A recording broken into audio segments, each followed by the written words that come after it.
Hotel রেস্টুরেন্টে পচা বাসি মাংস, নিম্নমানের ভেজাল উপকরণের ছড়াছড়ি। আজ চট্টগ্রামে কাচ্চি ভাই রেস্টুরেন্টে নিরাপদ খাদ্য কর্তৃপক্ষের অভিযানেও ধরা পড়ে এমন ভয়াবহ চিত্র।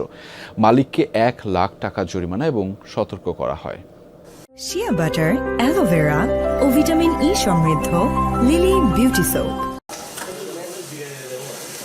গরু ও ছাগলের মাংস 2 দিন আগের এবং জালি কাবাব 1 দিন আগের কাচ্চির সাথে মিশিয়ে পরিবেশনের জন্য রাখা হয়েছিল এভাবেই। শুধু তাই নয়, স্বাদ ও সুগন্ধি বাড়াতে ব্যবহার করা হয় নিষিদ্ধ কেওড়া জল ও মানহীন টমেটো সসও। চট্টগ্রামের ওয়াসা মোড়ে কাচ্চি ভাই রেস্টুরেন্টে নিরাপদ খাদ্য কর্তৃপক্ষের অভিযানে ধরা পড়ে এই চিত্র।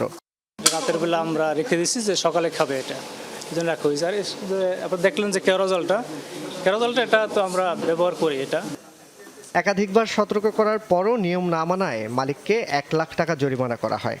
এর আগেও আমরা এসে তাদেরকে আমরা বুঝিয়েছি, আমাদের বার্তা দিয়েছি, আমাদের যে নির্দেশনাবলী সেটাও তাদেরকে দিয়েছি।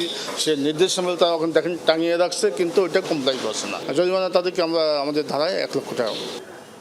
পরে চকবাজারে কাচ্চি ডাইন রেস্টুরেন্ট এবং চিটাগাং বেকারিতেও অভিযানে নানা অনিয়ম পাওয়ায় মালিককে সতর্ক করা হয়।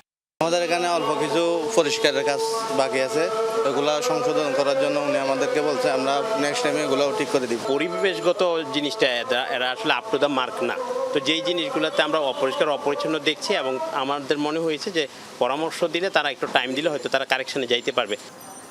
জুবাইদ ইবনে শাহাদাত, যমুনা নিউজ, চট্টগ্রাম।